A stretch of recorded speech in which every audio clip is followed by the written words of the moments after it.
my bychom se teď mohli podívat do Mahenova divadla. Co říkáte? Dobře, ale proč do budovy, která byla postavena až v 80. letech 19. století? Ku podivu to má svou souvislost, protože ten řecký divadelní prostor se samozřejmě vyvíjel a Římané do něj vnesli fantastickou inovaci. Oni totiž ten prostor, který byl ve skutečnosti otevřený, najednou uzavřeli a udělali z něho budovu. A ta budova potom může být postavena kdekoliv. To je velký vynález. Konec konců pod Akropolí máme divadlo Heroda Attika z 2. století našeho letopočtu a to už je tohleto divadlo. A ten evropský divadelní vývoj šel tímhle směrem k takzvanému kukátkovému divadlu a to je právě divadlo Mahenovo. A tam do takových těchto divadel, těch je v Evropě nesmírné množství, tam právě se vrátily inscenace antických her zhruba v polovičce 19. století a tam je konec konců můžeme vidět ještě teď. Jaký to spěch? Už se mě s povzdechem vzdáváte. Hledíte vzhůru do nebe, nikdy mě do očí. A to jsem svatě šla za svatou věcí.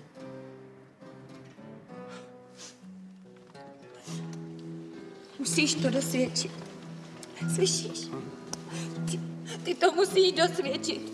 Posloucháš mě? Ano. Musíš dosvědčit, jak neoplakaná krutým rozkazem, slyšíš? Posloucháš? Jak krutým rozkazem vynucená je moje smrt, můj neslýchaný hrob, slyšíš? Ano. Promiň. Ne, to...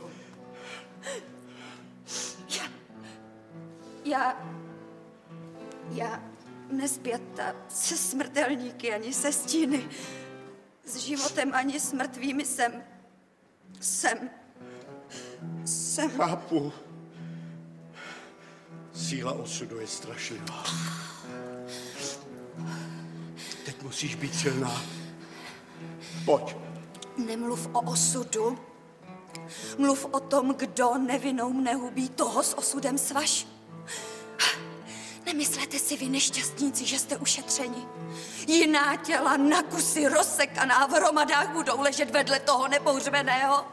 Vás oplakávám žijící a to, co uvidíte, až mé oko bude plné prachu. Líbezné Téby. Svírá mi hrdlo, když pomyslím, co se má teď s vámi stát. Z vás vyšli ti neličtí, proto musíte obrátit se v prach.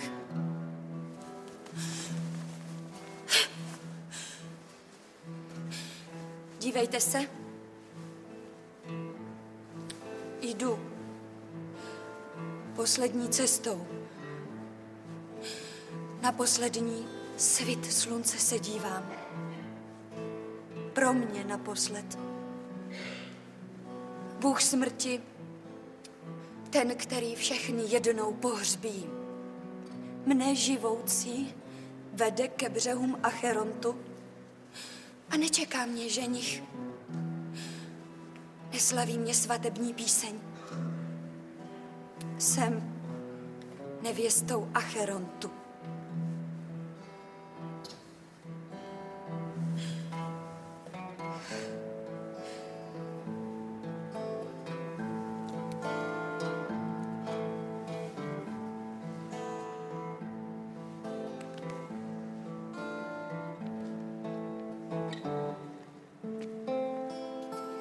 Obrátila se a šla. Dlouhými kroky. Jako by ona vedla svoji stráž.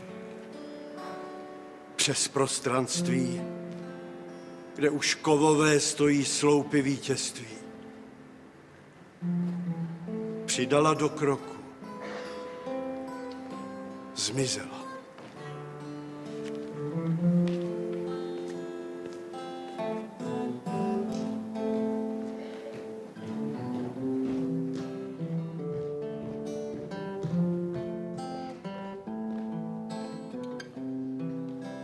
Není, komu by se z hrudi vydral vzdech. Nikdo nad mou smrtí nezapláče.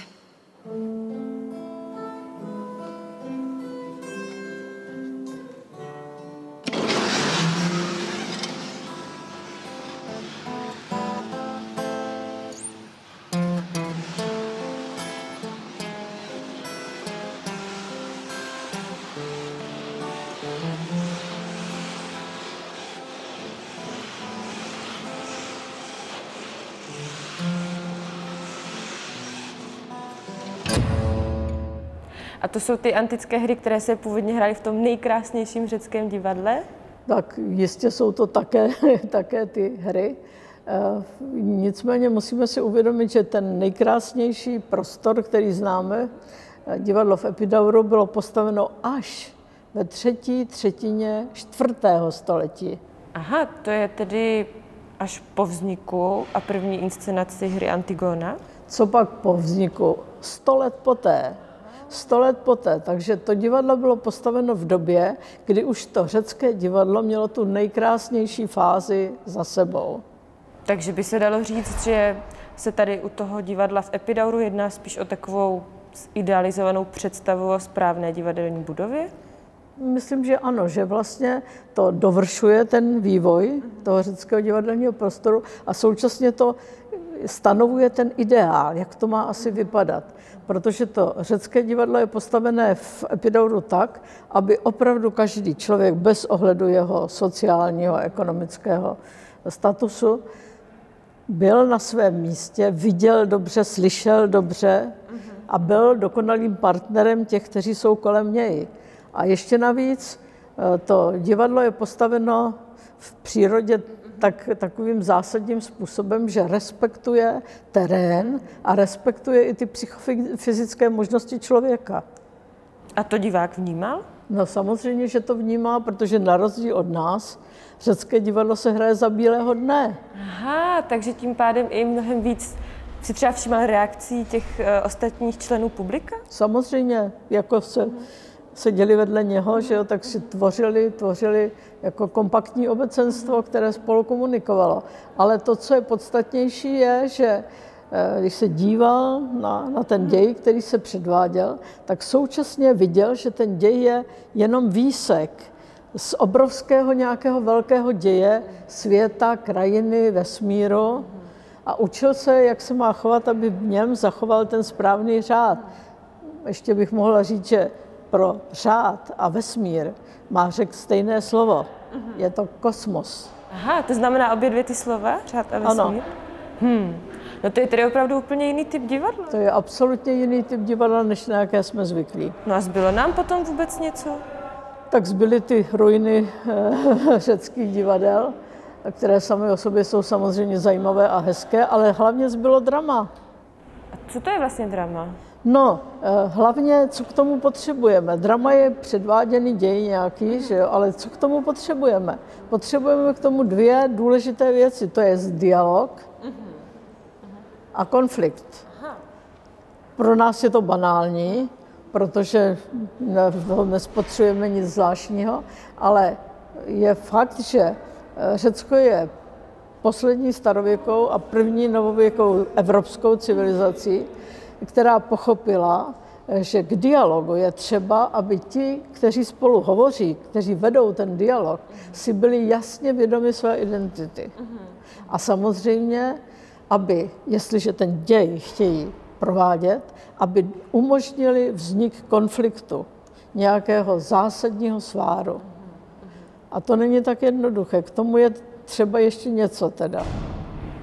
Myslíte ještě něco jiného, než třeba někoho, kdo to zapíše? No samozřejmě někoho, kdo to zapíše, i když oni to ani tak moc nepsali v té době ještě.